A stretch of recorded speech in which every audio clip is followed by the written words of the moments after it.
ఈ రోజు రాష్ట్ర వ్యాప్తంగా టిఆర్ఎస్ పార్టీ అధ్యక్షులు మన గౌరవ ముఖ్యమంత్రి వర్యులు కేసీఆర్ గారు మరియు వర్కింగ్ ప్రెసిడెంట్ కేటీఆర్ గారి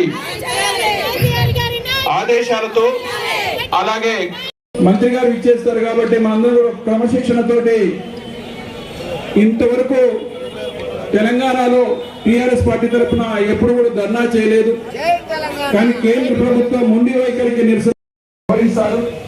కేంద్ర ప్రభుత్వం ఏం చేస్తుంది, మనం ఏం చేస్తున్నాం రైతులకి, అవన్నీ కూడా మనం తెలుసుకోవాల్సిన బాధ్యత ఉంది.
జిల్లాలో మనోహర్ గారు బతులమర్రి గారు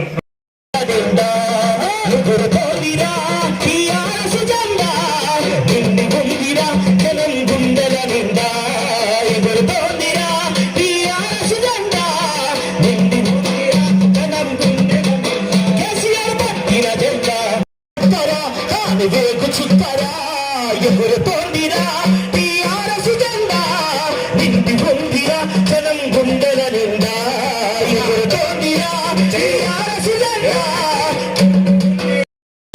దాని వేపు చుక్కరా ఎగురుతోందిరా టీఆర్ఎస్ జెండా ఎగురుతోందిరా టీఆర్ఎస్ జెండా నిండి పొందిరా జనం గుండెల నిండా పట్టిన జెండా మన గుండెలెక్కరా కేసీఆర్ పట్టిన జెండా మన గుండెలెక్కరా కేసీఆర్ పట్టిన జెండా గుండెలెక్కరా కేసీఆర్ పట్టిన జెండా మన గుండెలెక్కరా అజయల పట్టిన జెండా మన గుండెలెక్కరా అజయల పట్టిన జెండా మన గుండెలెక్కరా నీతికి న్యాయానికి తూర్పు మొక్కరా దాని వేపు చుక్కరా ఎగురుతోందిరా గులాబీ జెండా నిన్ను పొందిరా జనం గుండెల నిండా ఎగురుతోందిరా గులాబీ స్నేహితులుగా ఉంటామన్నది రామునికి స్నేహితుడు ఎగురుతోందిరా గులాబీ జెండా నిండి పొందిరా జనం గుండెల నిండా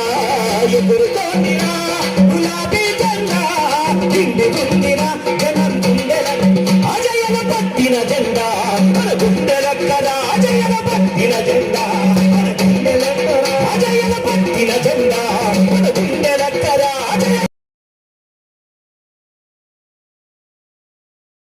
వైఖరి నశించాలి.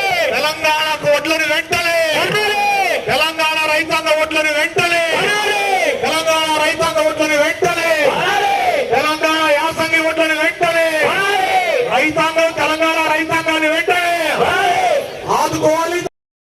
కళ్ళ నిండా గింజలున్నా రైతన్నా పళ్ళ నిండా వెతుకుల్లో రైతన్నా కళ్ళ నిండా గింజలున్నా రైతన్నా పళ్ళ నిండా వెతుకుల్లో రైతన్నా ఊపిరిలో ఊపిరి పట్టి రైతన్నా దేశానంతా సారే కూడా రైతన్నా ఊపిరిలో ఊపిరి పట్టి రైతన్నా దేశానంతా సారే కూడా రైతన్నా కళ్ళకి తేరమ్మే గాని పట్టులుండే రోజులాయే కళ్ళ నిండా గింజలున్నా రైతన్నా పళ్ళ నిండా వెతుకుల్లో రైతన్నా కళ్ళ నిండా గింజలున్నా రైతన్నా వెతుకులేవో రైతన్నా పువ్వాడ అజయ్ కుమార్ గారు ఈ ధర్నా చౌక్ విచ్చేయడం జరిగినది.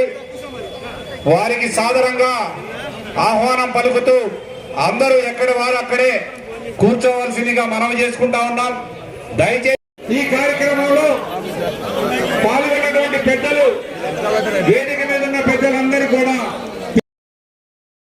వేదికను అలంకరించవలసిందిగా కోరుతా ఉన్నాం. అలాగే కొంచెం ఎంతో జరిగితే సాధించింది. అలాగే మాజీ పార్లమెంట్ సభ్యులు కొమరెడ్డి శ్రీనివాస్ రెడ్డి గారు ఈ కార్యక్రమానికి వచ్చారు. వారిని కూడా వేదిక అలంకరించవలసిందిగా కోరుతా ఉన్నాం.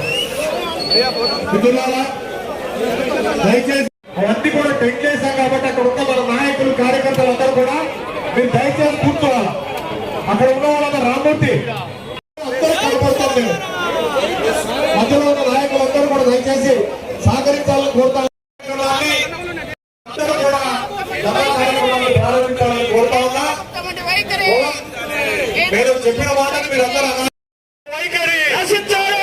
తెలంగాణ ఓట్లను వెంటనే తెలంగాణ రైతాంగ ఓట్లను వెంటనే తెలంగాణ రైతాంగ ఓట్లను వెంటనే తెలంగాణ యాసంగి ఓట్లను వెంటనే రైతాంగం తెలంగాణ రైతాంగాన్ని వెంటనే ఆదుకోవాలి. కేసీఆర్ గారి నాయకత్వం. ధన్యవాదాలు. ఇప్పుడు మేము కూర్చున్నాం. దీన్ని సభని అధ్యక్షత వహించవలసింది జిల్లా రైతు సమన్వయ సమితి అధ్యక్షులు ఎంపీ గారు ఉంటే అధ్యక్షత వహించవలసిందిగా కోరుతా ఉన్నాం. లేని పక్షంలో రైతు సమన్వయ సమితి జిల్లా సమితి సభ్యులు మన మధురపు సుధాకర్ గారు అధ్యక్షత వహించి మీరు 2 నిమిషాలు మాట్లాడి ఆ తర్వాత వక్తలకు అవకాశం ఇవ్వండి.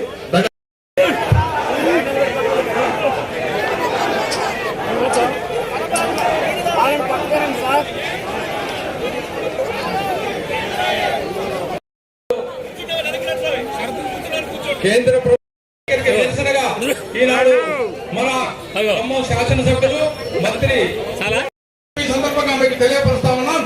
మోడీ రైతు వ్యతిరేక విధానాలు అవలంబిస్తా ఉన్నాడు. ఉదాహరణ విధానాల వల్ల. ఆ విధంగా మోడీ ఎన్నో కార్యక్రమాలు, రైతు వ్యతిరేక కార్యక్రమాలు చేస్తా ఉన్నాడు. ఈనాడు మీరు చూసారా, ఏదైతే నేషనల్ బ్యూరోక్రాట్ 12,500 మంది సగటున ఒక సంవత్సరంలో, ఇది గవర్నమెంట్ రికార్డు ప్రకారం సంవత్సరానికి 12,000 డబ్బులు ఎట్లయితే చేసుకుంటాం ఆ విధంగా మీటర్లు పెట్టే పరిస్థితిని కూడా తీసుకొస్తా ఉన్నారు. ఉచిత కరెంటును కూడా ఎట్లా మంగళ సహకరించావు, నువ్వు మంచివాడు అనుకున్నావు, కానీ నువ్వు రాక్షసుడు అని ఇప్పుడు తేలిపోయింది. రావణుడు సాధన ఉన్నటువంటి రాక్షసుడు అని తేలిపోయింది. నువ్వు పనికి రావు, ఈ దేశానికి కాదు, దేనికి పనికి రావు.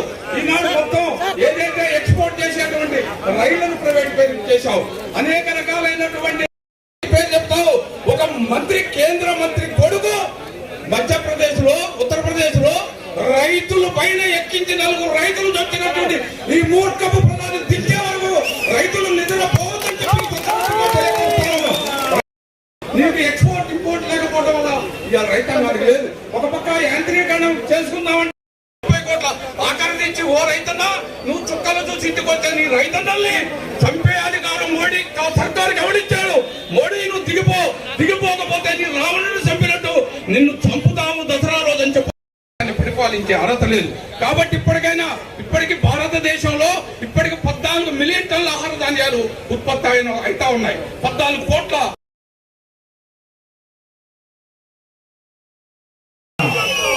అజయ్ కుమార్ గారిని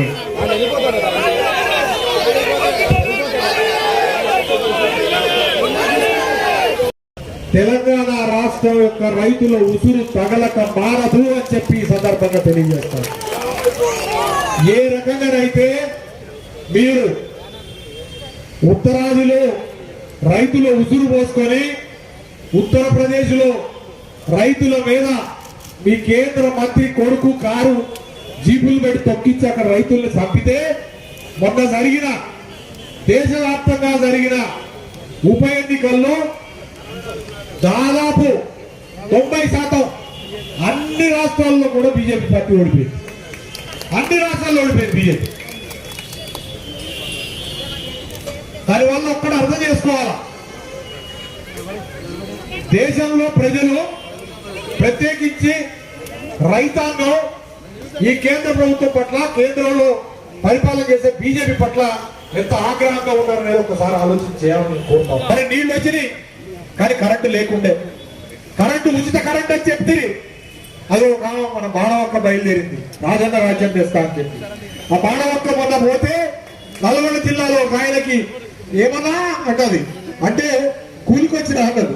ఏంటి వచ్చి కూలికి వచ్చినా అంటే కర్నూలు నుంచి వచ్చినా, అక్కడ వర్షాలు పడతలేవు కదా, ఇక్కడ మంచిగా వర్షాలు పడి పంటలు ఉన్నాయి, అందుకంటే అక్కడ వసతులు లేవని ఇక్కడికి వసతులకు వచ్చినా అని చెప్పి. ఏ రాజన్న రాజ్యం అయితే గొప్పగుందని చెప్పారో ఆ రాజన్న రాజ్యంలో 6-7 గంటల కరెంటు కూడా రైతాంగానికి ఇవ్వలేదు. రైతుల ఆత్మహత్యలు, దానికి వ్యవసాయం చేసుకుంటే రైతులకి మరి అటువైపు మరి ఎరువులు కానీ ఇటు విత్తనాలు కానీ సరైన సమయంలో అందజేయాలి పరిపాలన, దాన్నేమో గొప్పగా చెప్తారు. చెప్పి ఆ రాజన్న రాజ్యం తీసుకొస్తారో ఒక బయలుదేరి. అంటే తెలంగాణ ప్రజల్ని పిచ్చోళ్ళని చేయడానికి ఒక గ్యాంగ్ని తయారు చేసింది కేంద్ర ప్రభుత్వంలో ఉన్న బీజేపీ. వాళ్ళు లేపి వీళ్ళు లేపి అడగాలని పుడేగాలని లేపి కేసీఆర్ తిట్టిస్తే పెద్ద హీరోలు అయిపోతారు అనుకుంటున్నారు.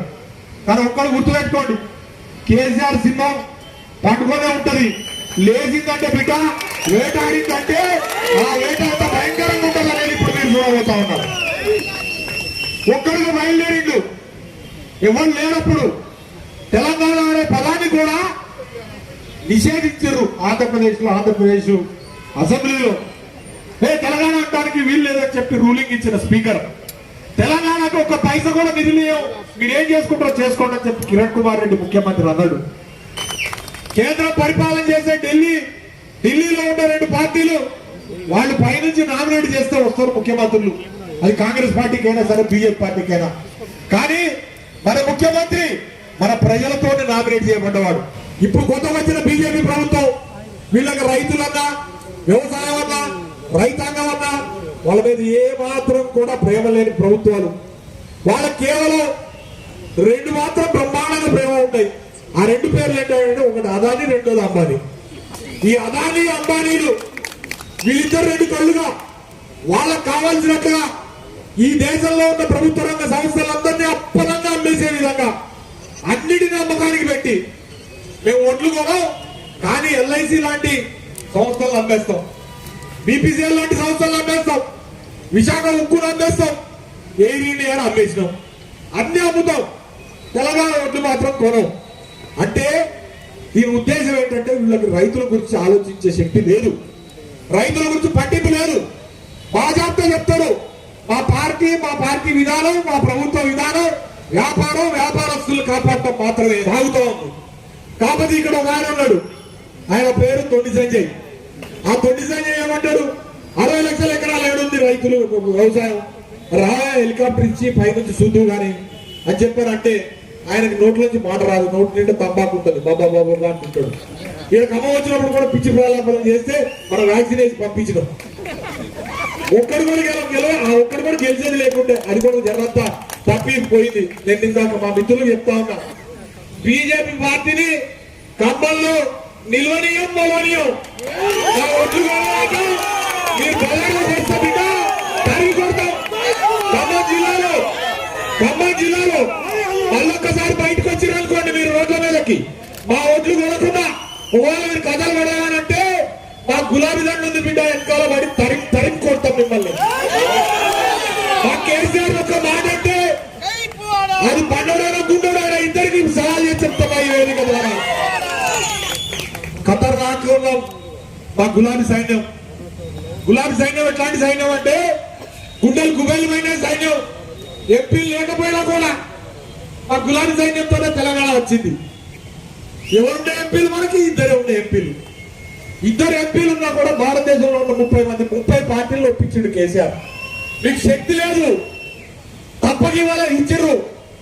మెడలు వంచడం గురించి మాట్లాడుతున్నారు కొంతమంది. ఆ మెడలు వంచడానికి కేసీఆర్ దగ్గర ఉన్న శక్తి, ఒక్కసారి మెడ వంచడం మొదలు పెడితే పాతాళంలో వంచబడతారు మీరు. కేసీఆర్ ని పిచ్చి ప్రారంభంగా మాట్లాడుతున్నారు.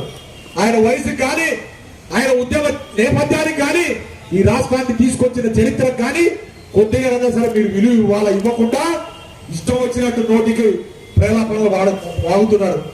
ఇక్కడ కూడా అంతే వాగుతున్నారు చాలా మంది. అందుకని గులాబీ సైనికులు నేను ఒకసారి ఒక మాట చెప్తా ఉన్నా, ఇది మీ దాకా మా దాకా వచ్చిన దాకా ఆగొద్దు. కేసీఆర్ ఒక మాట అంటే దానికి 10 మాటలు ఈటుగా జవాబు పత్తర్ से देंगे, फिर से बोलना ईट का जवाब బీజేపీ వాళ్ళకి సుక్కలు కనిపించినట్టు చేద్దాం మనం. టిఆర్ఎస్ పార్టీ అంటే కేవలం ఒక ప్రాంతీయ పార్టీ, ఏదో చిన్న పార్టీ, మేము ఏమైనా చేయగలుగుతాం అనుకుంటున్నాం. ఏం చేయలేరు. ప్రజల యొక్క అభిమానం, ప్రజల యొక్క మద్దతు ఉన్నంత కాలం ఈ పార్టీలు ఏం చేయలేవు. కేంద్రంలో ఉండి కేంద్రంలో చేస్తున్న అరాచక పరిపాలనని ప్రశ్నించే ప్రతిపక్ష పార్టీలు లేకపోవడం వల్ల ఈ దుస్థితి. ఎందుకు వచ్చింది భారతదేశానికి ఈ దుస్థితి? 125 సంవత్సరాలు అంట కాంగ్రెస్ పార్టీకి, కనీసం ప్రశ్నించే పరిస్థితిలో లేరు. ఇవాళ మనం రాష్ట్ర వ్యాప్తంగా ఇంత పెద్ద ఎత్తున ధర్నాలు పెట్టుకుంటే దీన్ని ధర్నా అంటారు. దీనికి ముందే ఒక రోజు ముందు తూతు మంత్రంగా అసలు పని చేయాల్సిన వాడు, పెళ్లి చేయాల్సిన మంత్రం చేయాల్సిన అయ్యగారు ఆయన తాళితో మారిపోయి ఎక్కడో కూర్చొని ధర్నా చేస్తే ఎట్లుంటది? అట్లానే వీళ్ళు మనం ఇవాళ ధర్నా చేస్తున్నాం అని చెప్పి నిన్న వచ్చి కలెక్టరేట్ ముందు తూతు మంత్రం చేసారు బీజేపీలో. అందుకని ఫేక్ డిగ్రీలు ఎక్కువ ఉంటాయి. ఆ నిజామాబాద్ లో ఒక ఆయన ఉంటాయి, ఆయన రాజస్థాన్ నుంచి ఒక ఫేక్ డిగ్రీ తెచ్చుకున్నాడు. ఆయన మాట్లాడతాడు, కేసీఆర్ ఇష్టం వచ్చినట్టు నోటుకొచ్చినట్టు మాట్లాడతాడు. నేను అంటున్నా, అక్కడ ఒక పత్రం రాసి ఇచ్చిండు, ₹100 స్టాంప్ పేపర్ మీద. మన పసుపు రైతులు, నేను నెల రోజుల లోపల పసుపు బోర్డు తీసుకొస్తా, లేకపోతే నేను రాజీనామా చేస్తా అని చెప్పి ₹100 స్టాంప్ పేపర్ మీద పెడితే మన ప్రజలందరూ దాన్ని కలెక్టర్ తీసుకొని ఎక్కుతా ఉన్నారు. ఈయన దొరుకుతలేడు ఎక్కడ ఎవరికి. అందుకని ఒక యూట్యూబ్ ఛానల్ పెట్టుకుని కేవలం యూట్యూబ్ ఛానల్లో కేసీఆర్ తింటాడు. సరే బిడ్డ, ఇంకో 2 సంవత్సరాల తర్వాత మళ్ళీ ఎలక్షన్లకు వస్తావుగా, అప్పుడు చూపిస్తారు. తస్మాత్ జాగ్రత్త. ఖమ్మం జిల్లా చైతన్యవంతమైన జిల్లా. ఈ జిల్లాలో శ్రీనివాసరెడ్డి గారు లాంటి నికార్సైన నాయకుడు, లేదా బాబా నాగేశ్వరరావు గారు లాంటి మా పార్లమెంట్ సభ్యులు, మనకు బ్రహ్మాండమైన నాయకత్వం ఉంది. అందరం కలిసి తప్పకుండా పోరాడతాం. మేము చెప్తా ఉన్నాం, నాయకులందరం కలిసికట్టుగా ఒక్కతాటి మీదే ఉన్నాం. అప్పటిదాకా రైతాంగానికి అన్ని విధాలుగా అంటానికి కోరుకుంటూ ఇవాళ ఒక చిన్న పిలుపు పిలిస్తే రైతుల విషయం వచ్చేసరికి రాష్ట్రం మొత్తం కూడా ఇవాళ రోడ్డెక్కారు.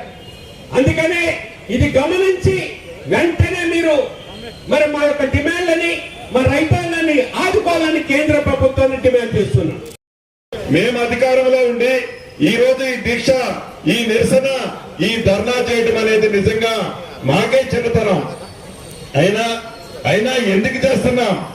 అధికారంలో ఉండి మేమే ఈ దీక్ష చేస్తున్నామంటే రైతులు ఎంత ఇబ్బంది పడుతున్నారు, రైతులు పక్షపాతిగా మేము ఎందుకున్నాము అనేది ఒక్కసారి ఇప్పటికైనా మీరు కళ్ళు విప్పి మనసు పెట్టి పెద్ద మనసుతో తెలంగాణ రైతుల్ని ఆదుకోవాలని, కాపాడాలని, పండించిన ప్రతి గింజని మీరు కొనాలని కూడా టిఆర్ఎస్ పార్టీ పక్షాన, తెలంగాణ బిడ్డల పక్షాన కేంద్ర ప్రభుత్వాన్ని డిమాండ్ చేస్తూ ఈనాడు ఖమ్మంలో ఇంత పెద్ద ఎత్తున అజయ్ కుమార్ గారి నాయకత్వంలో మంచి కార్యక్రమాన్ని చేపట్టినందుకు మరొక్కసారి మీ అందరికీ పేరు పేరున అభినందనలు, కృతజ్ఞతలు తెలుపుకుంటూ జై తెలంగాణ, జై కేసీఆర్, జై కేటీఆర్. Thank you.